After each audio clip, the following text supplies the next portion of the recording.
Bale ana poto, bana poto. Leki ake poto. Leki ake poto. Osali muninga bobomi ya kufi. Pona poto. Pona poto. Je suis prophète na laquelle je suis prophète na laquelle Lobana mo sakolite liwawana ekukana. Plebe mutuko. Na lobela yo. Okukufa na kombo na Yesu.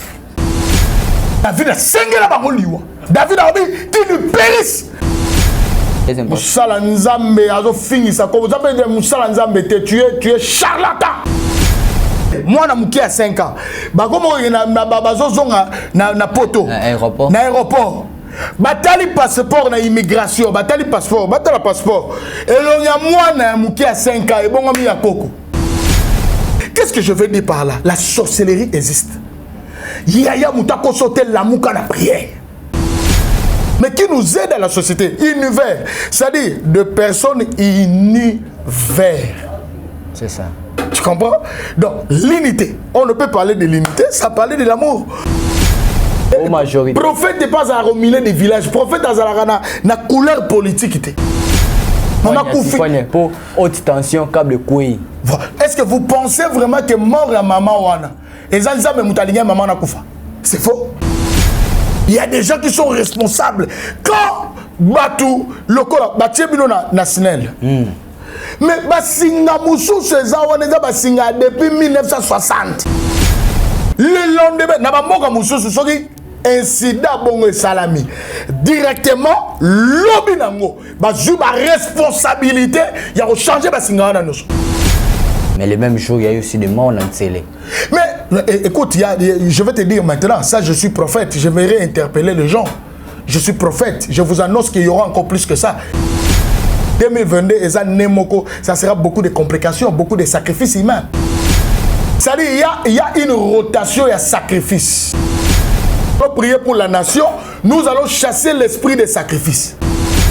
Quand l'ange de la mort passera, écoute, quand l'ange de la mort passera, mais chez vous à Goshen, vous allez placer le sang de Jésus.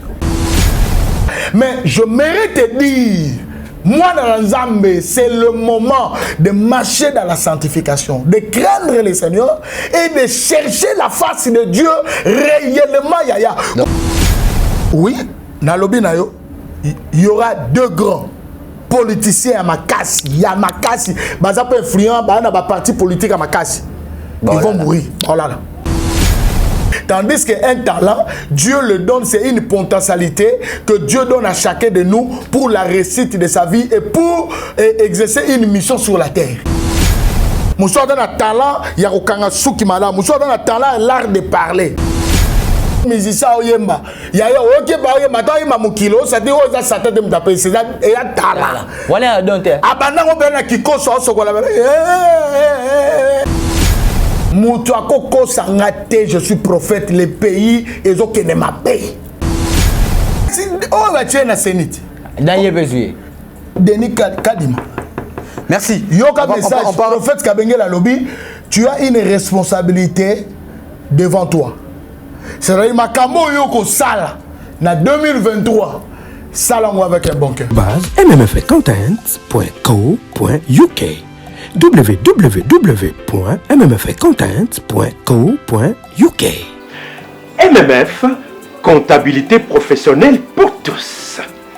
Thank you so much, Mr. Etienne Momavuli Mwanamboka.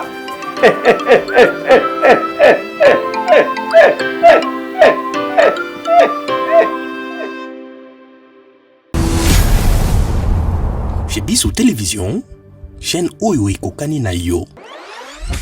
Vous allez belé beaucoup l'émission de partout na pesi bino mbote. Mbote, balanyo c'est chez Bissou TV. Oui, madame, la mission na bino réponse à nos questions. Yande ko na bino. Napesi moyini nanga mbote, moyini bonjour, moyini nanga bonsoir. Balanyo c'est chez Bissou Télévision, très heureux de vous retrouver encore une fois de plus sur cette chaîne, hein. Une chaîne qui vous édifie, une chaîne qui vous ressemble, une chaîne pas comme les autres, une chaîne qui fait de nous des bons enfants de Dieu, de bons serviteurs de Dieu, de belles servantes de Dieu. Cette chaîne qui nous fait voir des bons prophètes, de bons pasteurs, des bons évangélistes. Bon, basala nzambe nyonso ya kitoko oyo bayaka ko édifier biso na kata chaîne oyo entre le chaîne ko kana biso nyonso. C'est que vous êtes tellement spirituel, tellement beau, tellement belle nos mamans. Merci alors, merci à vous pour cette confiance que vous ne cessez jamais de donner sur notre chaîne chez Biso Télévision, la chaîne qui vous ressemble. Et voilà, merci comme ça à tous nos abonnés, déjà plus de 139 000 abonnés, bientôt 140 000 abonnés. On vous demande de vous abonner très massivement sur notre chaîne, votre chaîne chez Biso Télévision, la chaîne qui vous ressemble. C'est simple, là c'est écrit en rouge, s'abonner, appuyez, vous cliquez, évidemment, il y aura une cloche qui va sortir. Vous voulez être la première à recevoir toute notification à chaque fois qu'il y aurait une émission en ligne, appuyez sur la cloche pour avoir toute notification à chaque fois qu'il y aurait quelque chose, une émission, des messages, des prophéties, des révélations, des témoignages sur notre chaîne, que vous n'ayez raté aucune de nos émissions. Merci comme ça à toute l'équipe de chez Biso Télévision. Nous serons dans l'ombre. Je salue Elias, Maestro, merci à toi. Merci comme ça à Denis Mosolo à la réalisation aussi, Maestro, ainsi que à Jonathan Moukadi derrière la caméra et à l'assistance de Chris. Merci à vous. Merci à mon chef Cheikh Moukadi. Merci à tous les travailleurs de chez Biso Télévision. Voilà. Aujourd'hui, bon mois de février, et puis sans oublier à mes partenaires, je salue Fedelo quoi, l'industriel, merci à toi Fedelo quoi, donc sans toi mon boulot quoi, Babi Mikolo, mon abisso na Katia, mon abisso na Arche de Noé, bientôt il y aura des publicités qui vont passer chez Biso Télévision pour cet homme, le boss Fedelo quoi, industriel, merci à toi, merci à ces boss aussi, je salue Nickel Chindo, merci à toi, vous êtes nombreux hein. Prompt rétablissement à ma maman Aminata Nongala Bile, bras t'aime beaucoup maman, Bika na malade aux obéla, merci comme ça. Vous avez vraiment ébélé, Bolandara Bisso, nos partenaires, vous êtes tellement nombreux, hein, donc merci à cette dame, non pas parce qu'elle a l'argent, elle a l'amour des gens, Émilie Maïnga City. Voilà, aujourd'hui c'est une émission pas comme les autres, on va parler de mon thème Mabé, la méchanceté. On va toucher 3 points sur la méchanceté. Donc la méchanceté, c'est notre grand thème et il y aura des sous-thèmes qu'on va développer. On va parler sur la méchanceté comme ça, dans la politique, familiale et puis ecclésiastique, surtout ecclésiastique. Et ces grands hommes de Dieu vont nous révéler quelques révélations cachées au notre éviter pour que nous allons édifier. Na Mokolo Yalelo. C'est qui ces grands hommes? Ça fait un peu un bouton. On le saura. Si c'était dû à quoi? C'est les prophètes, les grands prophètes qu'on connaît ici à Kinshasa, partout dans le monde.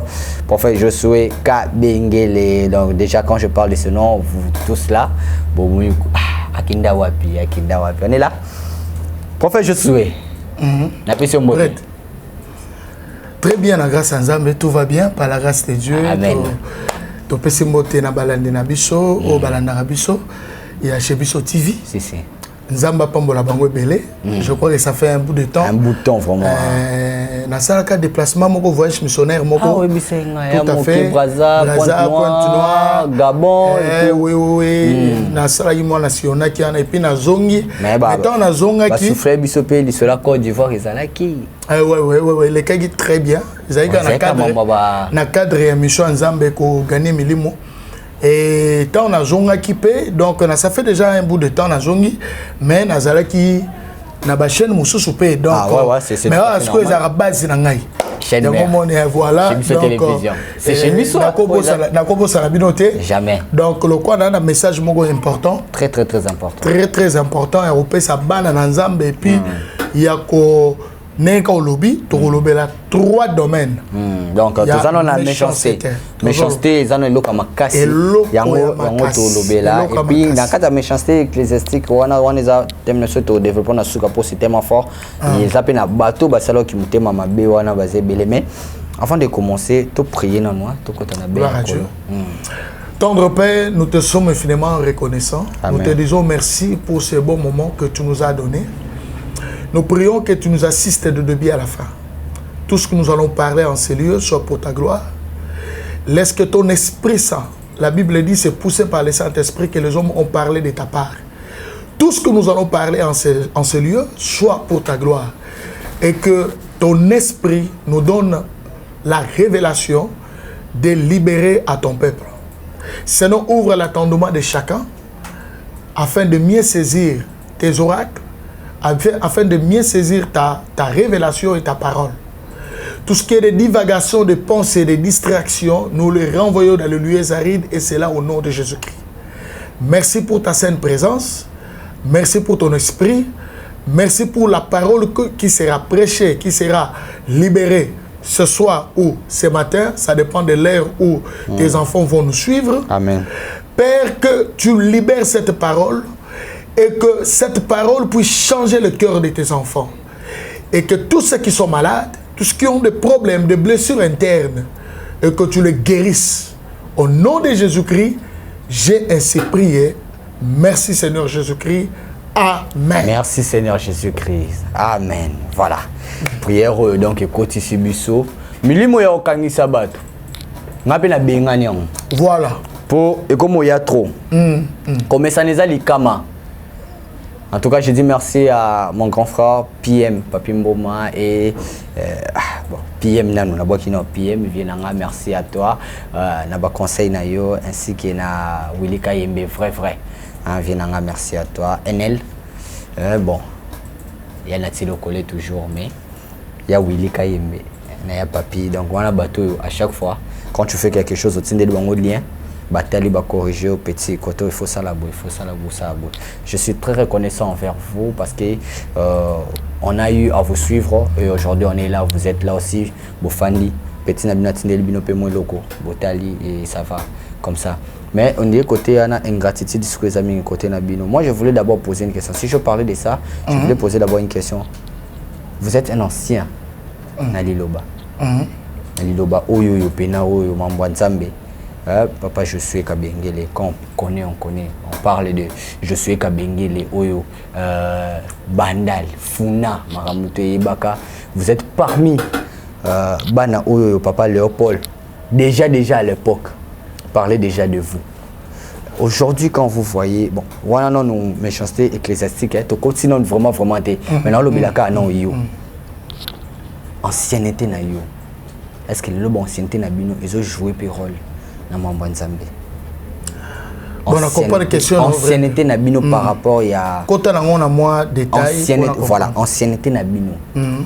Bozindo Nabino na Mambanzambe. Ba ajo boza na ngobo comme déjà na ba 50 ans mon coup déjà na Mambanzambe. Si je veux dire par rapport à H mais ba no bazoya bazana na ba 5 ans mon coup boye. Et à mon pena ba monio pas ça di mo boye. À mon ça parce qu'à son Jeep. Est-ce que ancienneté on a pu jouer? Na ba respect na bino kaka par rapport à aîné na petit. Respect kaka. Merci beaucoup, c'est une bonne question, une belle question. Naningi na bisa génération montante parce que biso peut tous parmi la génération montante wana mais il y a un toza na maladie moko na kati église.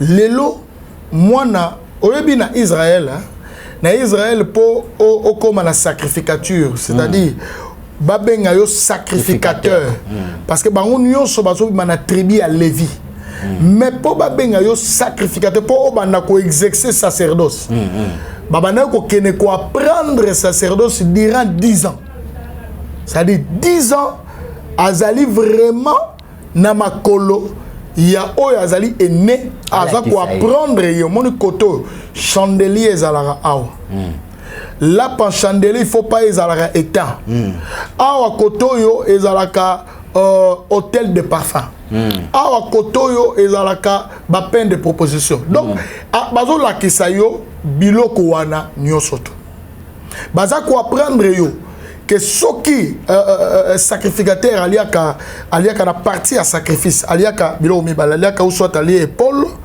allié épaule et pas lié poitrine. Voilà. Mais souvent, bah non, la épaule. Ndezagi repas na bango. Donc, au moment bana neti par exemple bana Eli, au final na finé. Baza bana oyo na biloko za la kata moto. Bango bazo kota frichette, bazo bimisa biloko na pe bazo le n'importe comment. Bazo ça la désordre na sacerdoce. C'est ça. Alors, au monde lelo oyo, toza vraiment la génération, surtout génération oyo bimi. En tout cas, des générations pena babu ebele. Parce que batata na biso. C'est vrai, ça la pe babu, toko côté la bango penate. Baza pe la moi erreur, mais Mais est-ce que cette erreur-là ne vient pas d'eux? C'est en fait, si on a loba toujours. Tel père, tel fils. Non. Ils ont ligné balandi. Non, ils ont ligné na bangote. Donc c'est-à-dire, talaba tata on ozo mona wana bazana ba erreur, mais ils ont ba erreur moko, parce que on bazana ba précurseur. Ozo mona. Mutu oyo azako tailler, azo frayer chemin. Mutu azo frayer chemin. Mutu wana a recommettre ba erreur rebelle, parce que celui qui fraye le chemin, c'est précurseur. C'est ça. Je peux te donner un exemple. Le premier Adam, il y a les bossos parce que nous avons des Adams. Le premier Adam, c'est Adam physique. Oyo, Azagi na jardin dedans. Mais le deuxième Adam, c'est Christ, c'est Jésus. Mais dans la première Adam, il a commis une faute, une erreur, c'est-à-dire, Memi liwa et Memi makabebele. Mais la nanga est bien.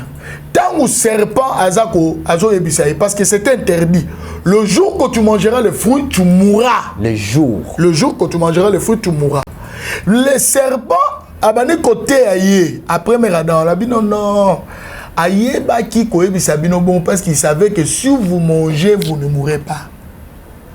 Bon, un roi na Genèse, la mort, c'était quoi? La mort, c'était quoi? Donc, mais Adam ne savait pas la mort. Parce qu'avant Adam, il n'y avait pas la mort. C'est ça. Même tout chose à comprendre. Avant Adam, il n'y avait pas la mort. Donc, Adam, on lui dit que tu mourras. Bon, liwa nous a gagné. Vous voyez-vous que cette génération, il commet une erreur. Et puis, il y a maman comme une leçon. À commettre comme une maman leçon. À comme une leçon, c'est-à-dire à Koufi. Mais tant Adam comprend que la mort dont on parlait, il s'agissait de la mort d'abord spirituelle, c'est-à-dire la séparation entre toi et entre l'homme et Dieu. Deuxième mort, c'est la mort physique. Parce que Rwanda Batouano Koufate. Mais c'est le premier Adam n'a côté liwa. Donc c'est pour dire, qu'est-ce que je veux dire? Bah na biso ya foi ba papa na lo ba père son âme papa Vernon, père son âme papa Dinabala, ba tata wana, ba papa na o ba tikali bazano na vie, hein? Ba papa Léopold Mutombo, ba papa général Sonika Futa, tous ces papas là. Donc bazali papa Albert Kakenza et bazebele, papa Mukuna tout bazaba tata. Alors ils doivent, précurseur. Le quoi, précurseur. Commettre des erreurs, comme une leçon. Voilà, et comme une leçon. Pour nous, la génération Oekoya après. C'est-à-dire là où nos pères ont trébuché, nous ne pouvons pas aller là-bas. Donc nous prenons ce qui est bon. Nakati na bango, mentalité à malamu, caractère à malamu, makamu à malamu. Mais là où ils ont trébuché, c'est-à-dire ils ont commis quelques fautes, quelques erreurs, nous, la génération montante, nous devons sauter ces erreurs-là. C'est-à-dire, comme il y a une leçon, enseignement, alors, si le mal est que... Bino boye, bamsou baye. Voilà, biso toye, bamsou soupe baye. Alors, il y a maintenant une désordre moko sacerdotal. Et puis, ils ont les locaux moko babengi, on a solo beaucoup plus impolitesse sacerdotale. Donc, au moins, on jeune respect à tes nabaïné. Respect à tes nabaïné. Donc, moutois a né na yo, moutois a là. Tant ou peut-être un la roté. Yo zalo mou pagano. Oyo talanga peut-être na télévision. Mais au moins, il que non, au moins, il vient en moi. Bon, vient na basila. Jamais un ancien assis là. On aura toujours besoin de Bampaka, on aura toujours besoin d'eux. C'est ce qui fait que génération Oyo ya Oyo, il y a un moment où on salamama. On va parler de ça. La méchanceté, la domaine ecclésiastique, ne torolobela makamba ba génération Oyo, nazo bisayo et comme ça la soni na bonzambe. Nazo biso na comme koyoka soni ya ko porter même combo ya prophète, ya ko porter même combo ya pasteur par rapport. Merci beaucoup. On va parler de ça dans la méchanceté ecclésiastique. Voilà, je dis merci comme ça à mon partenaire aussi, le partenaire de cette émission, John Percy Pumbulu. Merci à vous, prophète John Percy Pumbulu, qui est partenaire de cette émission. Merci à vous. Voilà, on parle sur la méchanceté. Méchanceté, D'abord, méchanceté, c'est quoi? Voilà. Donc, méchanceté, ezali manque d'amour. Méchanceté, ezali qu'on s'est développé na katinelo comme babengi le cœur. Ezali na katina yo. Na motema. Motema. Méchanceté te pousse à poser des actes contraires à la charité. La méchanceté, c'est-à-dire, c'est un cœur méchant d'abord, et ce cœur-là te pousse à poser des actes ou des œuvres contraires à la charité. Lorsqu'on parle de la charité, c'est l'amour. C'est l'amour. C'est-à-dire, aux opposés, actes moko, où ils allaient contraire, c'est-à-dire manque d'amour. Na oza malamu, yo malamu te. Exactement. Yo mabe. Lorsque on pense à mabe. Tout à fait. Nyo se yuza ka mabe. Tout à fait. On raisonne à mabe. Voilà. Donc até là loko za bien yote. Yote, yo ozali aba acte na onyo se opposé. Ezaka ka contraire et amour. Alors que l'amour, on nous définit dans 1 Corinthiens 13. Le coup, la base, il y a christianisme. Le coup, la base, même, il y a humanisme, il y a humanité. Tu sais ce qu'on appelle l'univers. Univers. L'univers, c'est ça. Le monde de l'univers. L'univers, c'est quoi? Il y a deux préfices qu'on mélange là. Il y a uni et vert. C'est-à-dire, là, on nous montre que tu ne peux jamais réussir seul. Faut ça. La philosophie, parce que moi je fais les études na relation internationale. Na katakour à philosophie, on nous a appris que l'homme a des faces.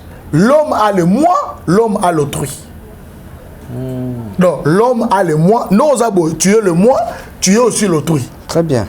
Bon, quand est-ce que tu deviens autrui? Quand toi tu es autrui, moi là qui est en face de toi, je suis le moi, je suis moi. Mais tout en sachant que yo pour comme à moi, yo comme autrui. N'a commis autrui. Je vais te donner un exercice. Tant où yo autrui, nga naza moi, na ki moi na nga. Tant naza moi na ki moi na nga. Na osale la autrui na yo ma bête. Je sème le bien. Na autrui na nga. Na autrui na yo.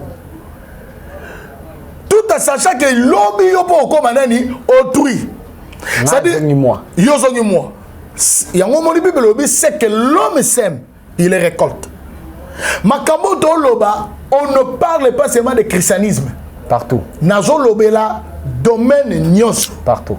Donc tangunga na osalo na autrui no na onyokola yo. Na moi na yo pe. Na nga na za moi na autrui na yo. Na onyokola yo. Quand je deviendrai aussi autrui, yeba que autrui na yo, ba onyokola yo. Très bien. Yango moni ya na dash qui dit et loko lingi ba saloté, ko sala pe moningate. Le moi et autrui. Le moi et l'autrui. On est la philosophie. Et ça Babylone moko boye, c'est un peu scientifique mais qui nous aide à la société. Univers, c'est-à-dire de personnes univers. C'est ça. Tu comprends? Donc, l'unité. On ne peut parler de l'unité, ça parler de l'amour. On ne peut parler de l'unité, ça parler d'un cœur pur. On ne peut parler de l'unité, ça parler d'un cœur. Il y a charité. Il y a un lelo oyo. Congo. Ils ont évolué. La politique aussi qui freine. Toké sur le domaine politique. La politique freine. Ici, je m'adresse étant prophète. Parce qu'un prophète, c'est celui qui lance des sentences.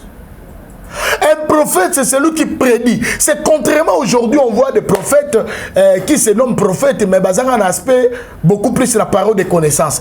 La parole de connaissance, c'est un don spirituel qui accompagne le prophète. Mais ce n'est pas ce qui fait le prophète. Le prophète, ça vient du mot nabi qui veut dire porte-parole. Le prophète, c'est celui qui porte la parole. Et le prophète, c'est quelqu'un qui annonce l'avenir, il prédit l'avenir, il annonce le signe des temps. Le prophète, c'est celui aussi qui lance des sentences. Il est comme une sentinelle. Aza loko la sentinelle azo veiller à Télémi. Oui, la sentinelle na Israël ba no va na entrée na ikolo ya entrée ya portail ya ville. Vous comprenez? Baouzala wana sentinelle a un rôle de regarder ce qui se passe dehors. Et azon son akati. Azo ko annoncer makambo za libanda. Azo ko annoncer bata, azo ko avertir batu akati. Bokeba. Bokeba. Na moni ba nguna na musika bazoya. bozala prudent. C'est ça le rôle du prophète. Le prophète, c'est lui, oyo azali ko fongola biso makambo ya apocalypse. Makambo yo tozolo ba le temps de la fin.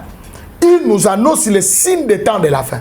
C'est ça le prophète. Temps de la fin. Le prophète azape mutu oyo atala te ko mokonza mboka au gouverneur au président au nani comment qu'est-ce que je peux dire? Président Assemblée nationale. Président Assemblée nationale au opposition. Au majorité. Prophète n'est pas à au milieu des villages. Prophète azala na couleur politique. Oh non, à côté il y a nini non. Na mon ami oh non, na mon ami basala nzambe musuba le baron na Bible bah prophète bazalaka permet le gouvernement. Non non non, c'est faux. C'est faux. C'est écrit où? Nous avons vu des gens comme le prophète Miché qui a orienté le roi. Roi n'a que bitumba, ba prophète do so ba yewana, bazo sakola, roi kende, roi okolonga, victoire, tous ces prophètes là prophétisaient, roi victoire ba flatteur. Ils sont nombreux autour du président de la République. Oui, ils sont nombreux autour du gouvernement. Bazana derrière les politiciens, derrière le gouverneur, derrière le Moussa le Mantolo. Un prophète a commis combien de Matolo? Oh. Prophète, bon la motema. Un prophète, tu es un prophète. Au comment qu'il est derrière, oh non, il faudra qu'il n'est pas politicien tel. Na beta et loko boy. Faudra qu'il n'est Nassima, Nassima, il y a gouverneur, notre gouverneur Gentini Gobila. N'a qu'il n'est pas politicien tel. N'a qu'il n'est pas mosso. Mais prophète, tu joues pas ton rôle. Et puis tant que on a hacké, pour quoi annoncer Atali, ça y est. Rôle il y a politique. Je vais définir. Ah, on a dit la prophétie et puis je définis aussi la science. C'est ça. Parce que revenons un peu, le rôle d'un politicien. La politique, c'est quoi? Bon, moi, je fais les relations internationales. Voilà. Na sali science politique. Mais c'est qu'on m'a appris à l'école, on a tangi, à part, oui, à l'université, à part Bonzambe. J'ai appris que la politique, c'est l'art de gérer la cité. L'art de gérer la cité. Ou une manière de gestion de la cité. Mais le premier politicien de la Bible, mais c'est Adam. Mais Dieu a placé Adam en Éden pour gérer Éden. C'est ça. Mais écoutez, ce n'était pas seulement pour gérer Éden. Mais Adam avait aussi un autre rôle de garder Éden. Non seulement de gérer. Non seulement de gérer. De garder. Une bonne gestion. Tous les habitants d'Éden. D'Éden. Des animaux. C'est-à-dire, Éden, c'était un lieu délicieux. Éden, Ezaïki n'a pas mouma kitoko. Éden, Ezaïki kitoko, n'engmo cannabis RDC Ezali. Nous avons des richesses. Qu'est-ce qu'on n'a pas ici? Nous avons des richesses, nous avons des combats, nous avons tout. Ezali, ah, on a Congo, Ezali. Biloko, le monde, c'est la force, il y a le monde. Ezali, la Congo, n'a pas Ezali. Maintenant, lorsque tu es politicien, aux assemblées, aux alliés dans parlement, aux alliés dans gouvernement, aux ministre, aux alliés mokonza moka, aux alliés conseillers à mokonzi. Mais Dieu vous a donné là, c'est-à-dire le fait d'être là, ce n'est pas le fait. Il y a comme je vais m'enrichir, je vais faire souffrir l'autrui. L'autrui et le moi. Au commis qu'on fait souffrir le moi parce que yo commis l'autrui. Au commis qu'on chosifier peuple wana. Au commis qu'on nyoko la peuple wana. Qui font ça? Mais c'est la responsabilité ici. Je parle comme un prophète. Je suis venu comme un prophète. Je suis venu interpeller le gouvernement. Je suis venu interpeller la présidence. Je suis venu interpeller. Naïeko orienter le corps de la prophète parce que Dieu est en colère. Sauf que c'est un ani. Il y a bateau bateau dirigé. Parce qu'il y a un domaine union sur la comme un domaine à peuple. Mais on a touché dans le domaine politique. Mais vous ne voyez pas que les Congolais souffrent. Est-ce que vous aveugles au monde dans le Congo, les gens souffrent? Mais regarde-moi les gens de la SNEL, les gens. Mais responsabilité, ça revient à qui? Mais les gens de bon, supposons, c'était ma mère qui était là. Maman Morobo Aoteka, Aovanda, Aoteka Nase, maman Ana Aoteka, Paul de Sabako Konaï. Maman. Le soleil jeune Fimora Lobby, à la moussi maman à 4 heures. Matikeleka mbonga lia lipa. Ese na 6h na tongo ataba 12h oyo za mbonga olamba. Mbonga tina koluka. Na 6h ba yebiseke mama kufi. Mama kufi. Maman Koufi. Pour haute tension, câble couille. Est-ce que vous pensez vraiment que mort à maman wana et ça me mutalinga maman na kufa? C'est faux. Ah mais tout. Non, c'est faux, c'est pas Dieu, c'est pas Dieu. Ça c'est pas Dieu. C'est pas Dieu. Il y a des gens qui sont responsables. Quand Batou, le corps, Batiebino national. Mais basinga musu seza waneza basinga depuis 1960. Depuis 1950, depuis 1960 combien? Il l'aime déjà. Elemba yaya, est-ce que gouvernement, est-ce que biso a tona mboko, to zangi mbongo yako changer basinga wana? Ça fait pas mal peut-être pour yebi que maman note mutakufi. C'est ça.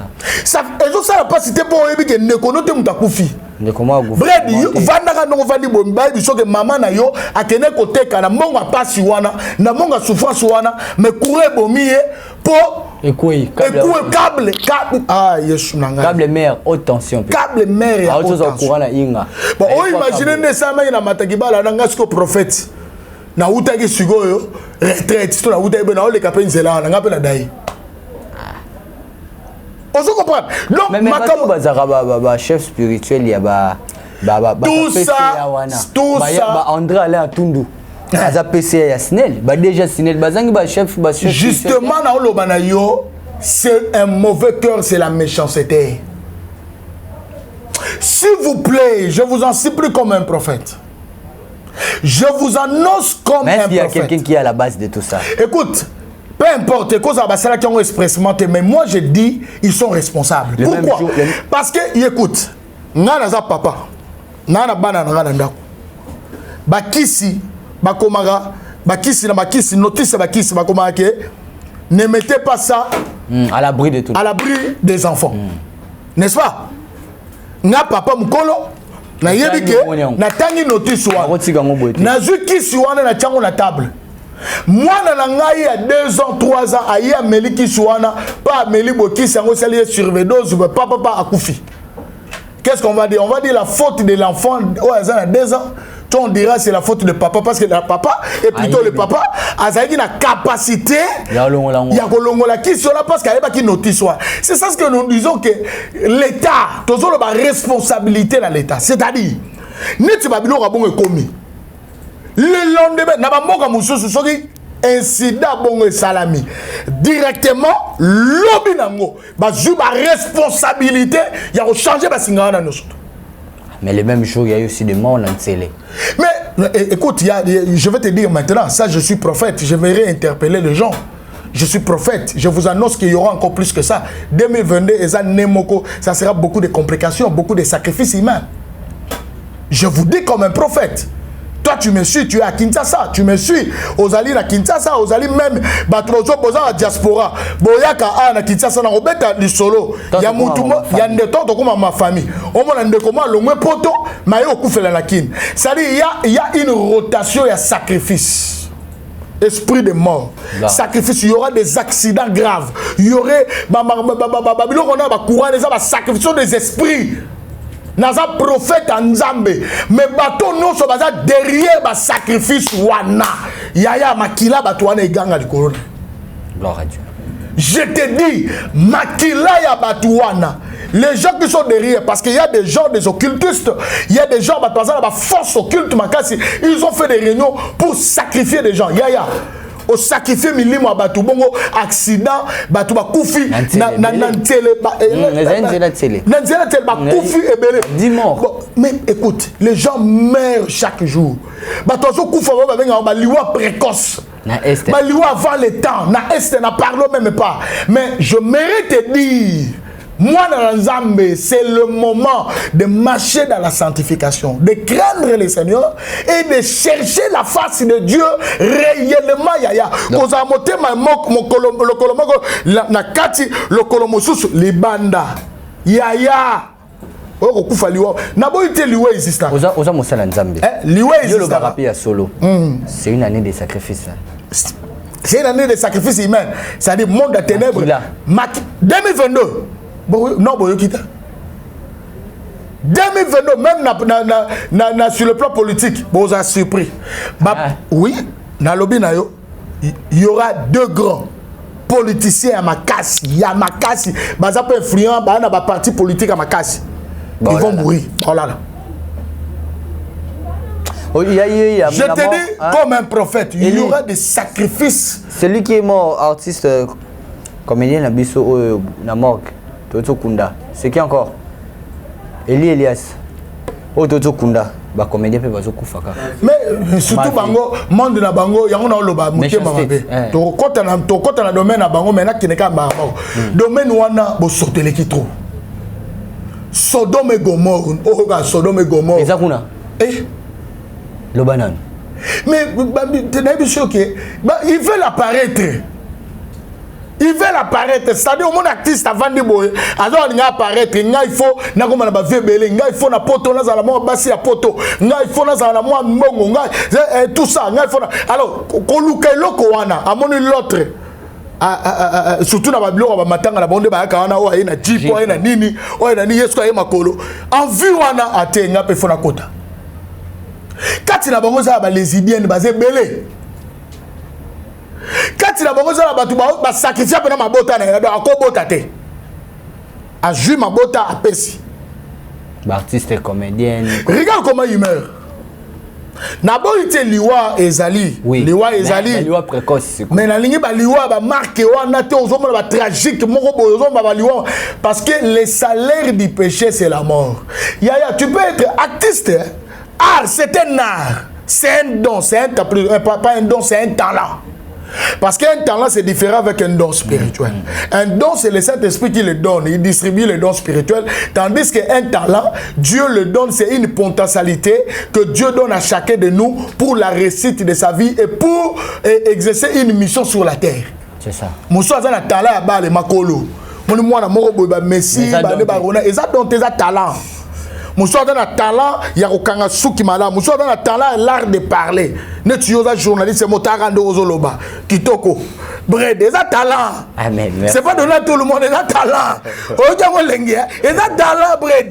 Il y a des bâtiments sur la royaume, Banviara, Batalia, Pétoire, le Bakitoko. Et ça, talent, l'art de parler, c'est un talent. Ne peut pas monter avec Michel. Ne peut pas monter, on est allé, on est ce que allés, oui, en dehors de ça, talent, les allés, mais Babaki, c'est sous ma formation. Parce qu'il y a des choses, oui.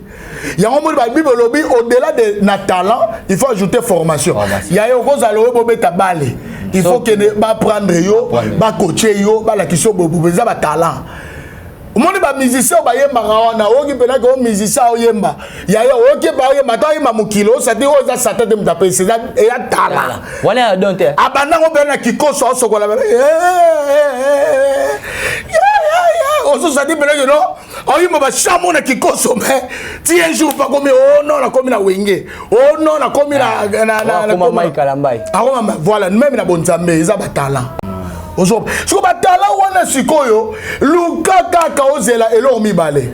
Tu es avec Dieu, tu marches avec Dieu, tu respectes les principes de Dieu, la sanctification, et puis au-delà de ça, attends maintenant, on va bien le temps de Dieu. Mais l'offrande aussi joue un rôle. L'offrande Nani. Mais aucune église, nous n'avons pas moulé. Tiens, offrande des gens, ça joue un rôle, mais ça, ils ont ça, faux prophète. On a été commis. On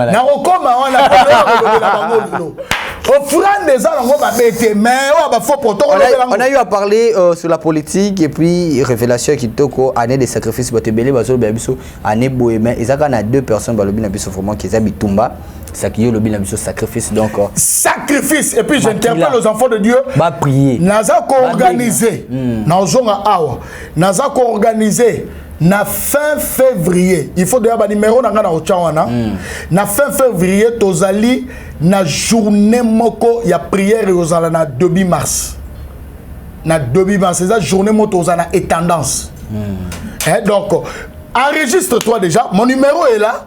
Donc même numéro à Bread, à repérer son numéro on peut s'appeler numéro dans la souka.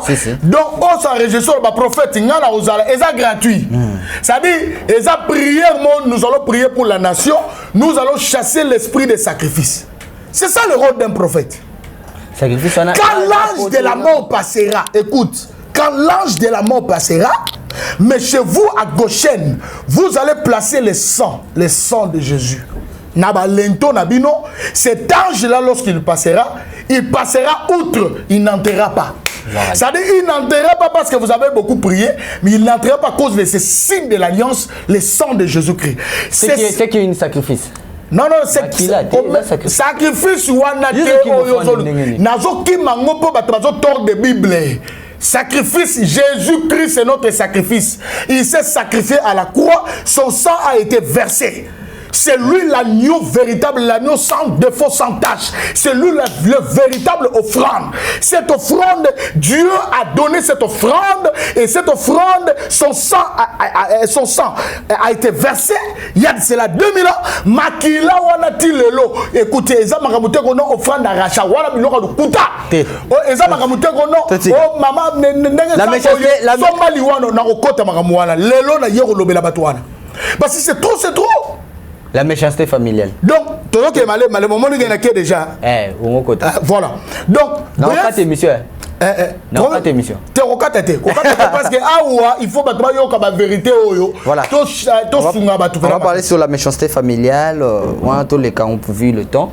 Et dans l'histoire, on a après tout qui t'en a ecclésiastique pour monter maintenant ils a côté ecclésiastique. Voilà. Tout qui est dans la familiale mouké. Monter ma bé côté na ba famille. Na politicien, na tenga ma gouvernement, na tenga ma manini, mais na ngi peut en opposition. Pour battre occasionner opposition na biso wezami ba be mitema mabe ba opposant wana. Parce que muto est opposant. C'est-à-dire, à hôtel le gouvernement, le gouvernement en place pour l'année, pour l'intérêt. La population. On le dit bien, pour l'intérêt l'année. La population. Mais si est-ce que Bango va pour l'intérêt de la population? Combien des opposants na obi na autant mi tema mabe opposants? Bono Chibala. Na obi bango na aussi baba tutu. Ah na oyo que la mutumo mawate na ye la roi prophète eza sentence. Na lobby kota gouvernement, na lobby kota présidence, na lobby kota nini, na kiti na opposition. Opposition, le lotale opposition. Bah, bimi sabala batu na balabala, ils ont mabete. Bimi sabala na balabala, c'est bon. Mais yo moro tikel na parlé. Yo moro yo sa opposition moro boy. On sa opposition pour intérêt peuple, te mais intérêt na yo. Ya on moni ba miso ba ok signer ba accord. Et mais les peuples sont déçus. Na biso ba to là. Non, l'obéla biso, qui va nous défendre? Tu as confiance dans le gouvernement. Aïe, Nzala, papa, Moutouako Sangate, je suis prophète, les pays, ils ont qu'une paix. Les gens souffrent. Fachi fera 2 mandats en tant que prophète. Autour de la question, Moroboye, Carboye, d'emblée, on peut sa prophétie, il y a mok. Robomio. Na bombia on a royé bisayo, na émission Moussous na royé bisayo, mais ils ont passé. Ils ont pas cité. Ce qui vraiment notre président nous suit, je l'aime beaucoup. Alandara. Mais je l'aime beaucoup. Soga Olandanga, entourage, cercle. Ba conseiller wana poto ba diaspora. Ba conseiller na ba diaspora tena wa awapi. Ba ministre oh ba ça un intérêt peuple te banda na ye moko banda tout ça vraiment ce qui fait. Mais madame Okozamboka tena zo loba. Na ye moko. Yemoko bango nyoso tina se ce ba salika intérêt à peuple na lobby a le corps prophète il passera il va passer ce kaka au moins en 2022 hein peuple social occupé social à peuple hein au bongisi parce qu'il faut bongisa c'est ça le rôle il y a batouazara pemé la présidence na camera mais pas pasteur le koso. Ils parlent là-bas pour leurs intérêts, c'est-à-dire que c'est Jeep, c'est Nini, ne pas vendre. Mais dans le Michel Yep, roi. Mais l'histoire des RSC. Et attends, c'est là toujours qu'il y a la Bible. C'est ça. Michel Yebisi roi, le bina roi. Kolanao ba prophète wana ba yebisoti. Ya nga pe na yebisa président, na yebisa Mokozamboka, na yebisa président Assemblée nationale, na yebisa président Sénat, na yebisa premier ministre, na yebisa gouvernement, na yebisa ba ministre, na yebisa Seni, na yebisa ba tutu, na yebisa opposition, ba Martin Fayoulou, ba nani o comme ba nani Moïse Katumbi, na yebisa ba tutu wana ba yo Mboka. Faites la politique pour l'intérêt du peuple. Merci beaucoup. Et avec un cœur pur, avec un cœur. On a toutes nos questions. RSC, Dodo Kamba, Desistaka, pour na combo ya mutumona seni. Est-ce que c'était pour na kaka intérêt ya Mboka? Tezeka pour l'intérêt mon pour président Fachi à Canada 2023. Il y a une question on a tout na vite fait. Pour bon on peut baser pemer na président. Mais écoute, ezala ngai je suis ezala obache. Ezala bache mutumona. Intérêt ka Mboka. Naïe juillet. On a un message. Naïe. Kasi on va tuer na sénite. Naïe juillet. Denis Kadima. Merci. Yoka message. On parle au fait Kabengé la lobby. Tu as une responsabilité devant toi. C'est-à-dire Makambo Yoko Sala. Na 2023. Salango avec un bon cœur. On parle maintenant sur la méchanceté familiale avec le temps qui nous. Aïe, on n'a plus assez de temps. Tout simba la méchanceté familiale un peu parce que tu m'étais mamabé politique et ça mais population biso moko ba citoyen m'étais mamabé za makasi entre nous to lingani yaya nazo benao ki pasi na ba famille na biso kindokeza makasi motema mamabé makasi masolo na obeta deux ou trois masolo la nanga na bokeli lisolo de boso zali ya diaspora moka utipoto na ki pasi de comment utipoto ayo tika na Congo d'ailleurs ne poto pena sali 35 ans a sali soki 35 ans soki plus de combien d'années à Kinshasa te azana contact na maman na ye azana contact na bandeko na ye azora pe mbongo mukati de la famille asunga la famille ne le kondi mais ayaka kini te pas sepela ya habité na beta pe tourna ke mo na famille na ngai kindoki o ka kindoki amutema mabe ba famille to continue eloko wana siko landa ngai ne quoi où tu peux toyer à jupe hôtel à Vandi les qui n'aient propre je dis bien cousine petite surprise nazolo babé que oh camarade je parle de son propre sang donc Aden Moko enviara yaya salionini asungaka basali sako basali likitana mama na bango oyebi mbo tuso ba uti poto bazanga na confesse bato ba hotel te ba imaka bebele ndeza aju mukanda na ye apesi mama bombelanga mukanda abano sa séjour na ye obika ndeza bata poto balinga pondu ya ao balinga mwa banini oyebi chijibila nini Chijibilo Ponda Limbondo. Moi Ponda Limbondo. Chijibila donc ba pondu wana banini et puis ça moment lengi moment mbisi ya mai pena uzo uta fleuve. Asali commande leki na lambelanga leki leki na biloko na hôtel. So complot basala kina mama na leki. Maman aboti Mama na lo bana yo na bi mutema mabe maman aboti yo. Allo kayo mwana kendele bosote papa aboti yo allo bake mwana wa bala te avant continuer le solo famille mon na poto ba vandi na télévision moni télévision ba tala pena za ba tala ba YouTube ba tala ba nini ba sala iso ko batinde la papa la bango batinde ya mais ba sala on dit mo ba de mo tapa poto wana pozo mo na poto ba buka mbongo te c'est ça. Oh, mais je te dis, il y a des gens en Europe qui souffrent, il y a des gens pour toi, on va souffrir. Alors, il y a 4 pas mbongo munela mayele mbongo ba futa bango na mbongo wana azobenda ba impôt azobenda makabebele na kati parce que batu bakanisara ke poto yongo mutu musu muta poto tindele $50 à discuter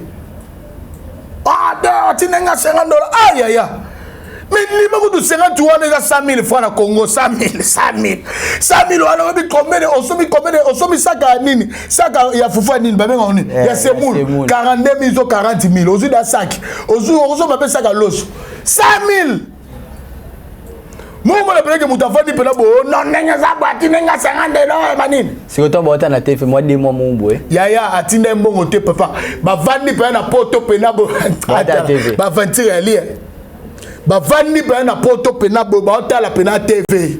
bamona pe ba YouTube on des YouTube ba la ba biloko ba série ba théâtre ba bikisi ba ina ba nani ba sebele ba vie de loi mais amona pe na boye na TV pe na ba ina ba limwe tata ba ba bimi pe la boye na TV pe la boye bino bana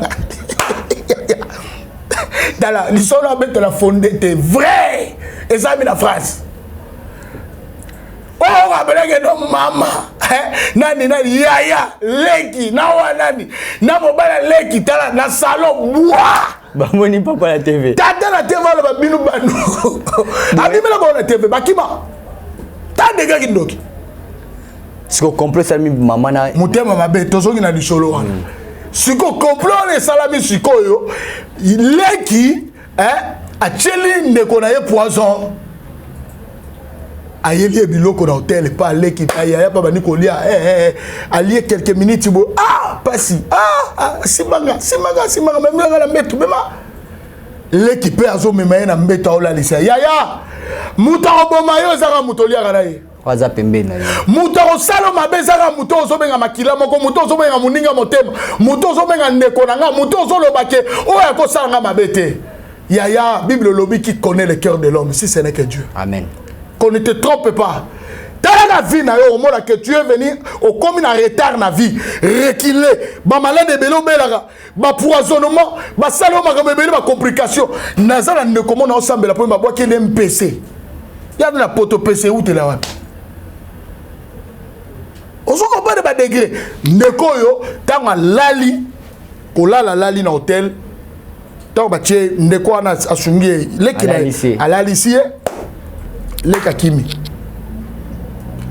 akimi na ye leka ke akomi abisi mama pesa mukanda yaya na zokele pesa mukanda yaya mama pesa mukanda yaya leka kenzela angola lufu akoti angola na minute ona lo bano leki wana za poto bongo oyo leka za na poto mais yaya wa utaki poto asali yango to yaka so Afrique te to nini yebisanga to ya Afrique te to sunga batute so ye poison na nzoto alali batu hôtel bavandi babi mais ne sero azo bimate to bake batala na chambre kuta ye fulufule bimayi ba memiye bakene na mutombodi kembe awa bakoma wana boye mutakufa rate akufa babi boye na ebembe asala ki mokili nini po ofuta ye bongo yo leki ozola nanga na za prophète akufi na kinya nalo akufi na kini ndeto lo babaza na morgue mobale ana poto bana poto leki akepoto osali muninga bobomi akufi pona poto je suis prophète na laquelle yo lobana mosakolite liwawana ekukana yo donc wolo bela mutuko na lobela yo okukufa na kombo na Yesu. David a sengela bango liwa. David a dit qu'il ne périsse. Na lobi okukufa talanga ndoko talanga na téléphone. Ufa. Ma bena yo kofuta.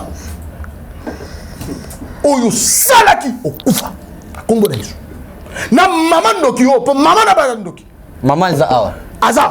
Mama na yo na songe pa mama. Na songe pa mama. Mama liwala na yo. Ça fait mal. Comme une kanda. Non, ça fait mal. Pourquoi tu peux avoir un cœur comme ça? Moté mama bé. Voilà. T'as la bête le sola souka, nazo souka le sola. Le sola moza bangu. Ecclésiastique qui doit continuer à t'apprendre mais te melanda. Maman moko uti poto ina mwana na yi. Asali ba mule belé. Bande ko poto ba mona kaka bana babi yelo junior ila biso gelo. Junior ila so Junior azali na mwana muke ya ba 5 ans. Mama wana ye mu tabete ninga lisolo. Mama ayepo kin awo. Mama ngoti pota yekin. Kento kaka ya kindoki kako pa ba belisa mwana. Aina mwana na ye. Ba mona na. Ya monia, butu ka pe ba sala nzambe ya solo, o ba ko soutenir bino na ba prière to ko sala ba suka. Ecclésiastique, to komi asuka, to kombe na suka to kata na biso. Dana si sali sola mwana, neza ko mukuse. C'est ça. Mwana wana ba belisa après ko belisa ye.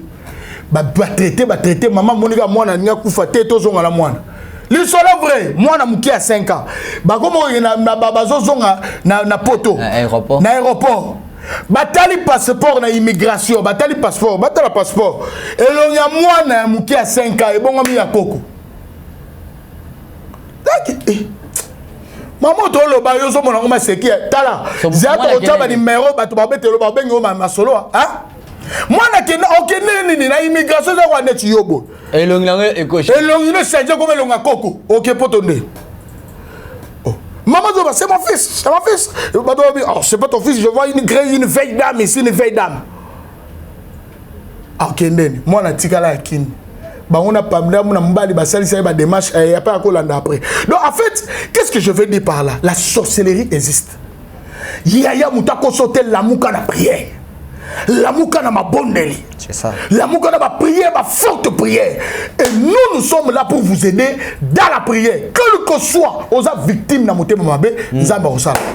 On va le bas, les gamins montés ma bé à ecclésiastique. Tu vas toucher moi ta mon bandeli comme ça. Tu vas continuer. Tu comme la souka. En tout cas pour émission les locaux en défaut en ligne. Ah ouais. Pour tant ce que les Kébélé et les Sabiso. Batouana tu rejoins bango. Tu n'as la kibino déjà. Chrétien n'a pas mouké. Na laki bango ba faux prophète wana. Ba salini ba faux prophète. Ba faux prophète wana. T'as net prophète moko. A prophétesse. Tu wana penate a prophétesse. Prophétesse wana na uki solo na leli. Bato babenge babeteli. Babenginga babeteli prophétesse a yebisi mutalinga akufa. En fait mutalinga akufa. Alors maman wana bengi azondi ma prophétesse wana bien a prophétesse wana nguya. Prophétesse tala ndenge za boy mutunanga boy azobela makasi alinga azolinga kufa. Prophétesse sauver vie na ye. Atise confiance kwa prophétesse. Prophétesse yebisi maman mutu wana abika nga na za tikotak yo tindela nka $5,000. 5,000. Et bato ba na kisi. Pour muta poto tindelo 5,000, il faut domination. Maman a dit 5,000 euros à Tindela 5,000 abi 5,000 euros. Tant qu'on prophété a juste 5,000 abi, allô merci pas. Babenga prophété sur ana ayamba échouté. Le prophété dans sa neni, son PC kambongo. Allô merci pas obenge bo muta ayamba échouté. Donc il promener ça kambongo. Après ce 3 jours, 4 jours, une semaine, moto ya bondela ko ba ka obikana ba pesi $5,000 akufa raté akufi. Mutakufa. Akufa. Ya yo ebisanga vraiment batona ba salir biso. Nous devons le dénoncer pour nous avertir bana nzambe. Donc c'est à suivre. Nous allons continuer ça na ba émission zo ya to kota ce que muté na domaine ecclésiastique. Voilà. Domaine église, domaine ba faux prophète parce qu'il faut ça muté mabe pour ça et loko tu n'as pas un cœur. Solo beti donc maman wana camarade na kufa. Maman wana camarade na etile lo maman na lela. Camarade à Koufa. Na poto a tindé la prophétesse na $5,000. 5,000. Atina kin. Na kin. Mais mutuana. Génération na binoto o ezomata. Génération ezomata. Ouais, bisote za ba prophétesse. Ba les gars. Ouais. Oh. To comme na suka merci beaucoup. Merci. Tale ya mona zolo ba le kalisusu a te po ba zo finir sa chaîne. To comme na na suka. Na zolo ba prophétesse et puis na zolo ba na bino. Bwana mbando bino. Zamba mona bino aneo o mani mutala kufa abimela 5,000 olia kiwana na bia o la pongite muta kufa poto wana na kombo na Yesu nzambe yokata prière nanga yokata prière mutu abenga kio abete isuru donc parce na bita alla la tela buto kanga ikingo mongo ba tu 5,000 euros futa alika 5,000 wana. Merci beaucoup ça n'est fini pour Togodobe la deuxième fois. Musala nzambe azo finisa ko vous appelez musala nzambe tu es charlatan. Tu es maudit, je te maudis étant un homme de Dieu, je te maudis. Parce que Moutoussa Lobananga, Lobinanga, mais pasteur Ozolobana Kanda Bonana, Lobana Kanda, parce que ah, ils ont ma interpellation, ils ont ma kamouya Lobela Moutouana, Kaza Moutema ma bé, et puis Azali, je ne pense pas que c'est un servant de Dieu, c'est une sorcière. Kalaba. Kalaba. Pourquoi ça n'est fini pour aujourd'hui? Comment est Kalaba, la sorcière? Où est? Voilà Kiriko. Kiriko. Merci Kola Pambola Bino. Je vais vous donner le numéro de téléphone. Bato Babenginga, maman. C'est vrai, c'est un groupe intercession. Naza na groupe à WhatsApp intercession. Pesa no numéro. Non, pesa numéro dans le téléphone, groupe à WhatsApp intercession. Yaya, quand on nous c'est gratuit. Pour monsieur ce moteur chauffé déjà. Ah, yo pour le ozoloba retirer sur 5000 T. Nabi c'est gratuit. Yo kota no na groupe mana prière. Suppose la pour sa prière. Na bon de la pour no komi tungisa maté. Prophète Kabengele, le prophète Josué, Kabengele le numéro dans les 00243 999 51 22 82 00243 999 51 22 82 numéro angwana benga nyoso tobondela et puis soza ya soukeza 00243 999 51 22 82 nazo interpellé na lobi boye oza la posa prière benga prophète nzambe na lola nzambo to bondelaka oza choqué même si oza pe na li solo oh batine obo masolo batine la nga pongana la prophète masolo donc tout ba to tine la nga masolo na betia batine linga donc prophète masolo donc oza li solo moko be salamela yo benga ngai na numéro na betela nga li solo na poto bango na pota bango donc oza li solo moko ba iskoka mbongo ba yiba yo surtout ya kala inani ça n'est fini pour aujourd'hui, on se retrouve prochainement pour un nouveau numéro. Merci beaucoup de répondre à notre invitation. Merci beaucoup, merci à toi aussi. Je suis toujours flatté, ému quand je salue le prophète, le pasteur évangéliste Azana Hollande, évangéliste Sylvain.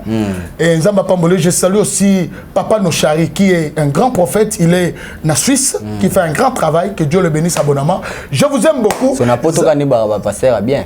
Te a peine à kin bazali a bien belé mais na bonne ce que la kin baza tellement belé sur la tangi moko te na bango nyo surtout baza basala nzambe ya bien basé belé sur la tangi moko sur la te ozoluka polémique tonné yo pe voilà merci beaucoup je le salue prophète Denis Lessi donc ça déjà ozoluko même ngala ba on se retrouve prochainement pour un nouveau numéro. Voilà, merci beaucoup l'homme de Dieu.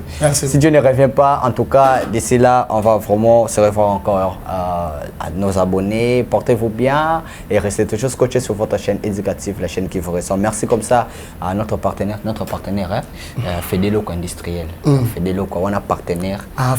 Fedeloco Industriel. Zamba Pambola, le quoi partenaire émission, que Dieu le bénisse. Fedeloco soit béni, industriel, soit béni. Amen. Voilà. On a les pamboliers, on a bâti les pamotonanzambe, Fedeloco Industriel. On se retrouve prochainement pour un nouveau numéro. Restez toujours scotchés. Au revoir.